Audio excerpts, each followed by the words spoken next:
Hello, today I'm in Peugeot 308. In this video I'll show you steering wheel buttons functions. In the beginning, let's take a look at the left side of the steering wheel.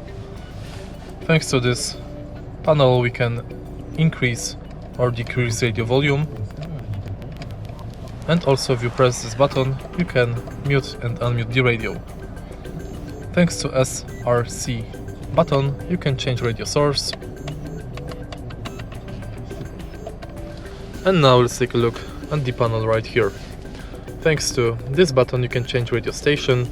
If you press it, you'll go to preset station list. If you press the phone and list button, you'll go to list of the all radio stations, or you'll answer the call. And that's basically it. Of course, if you press right here, you will use the horn.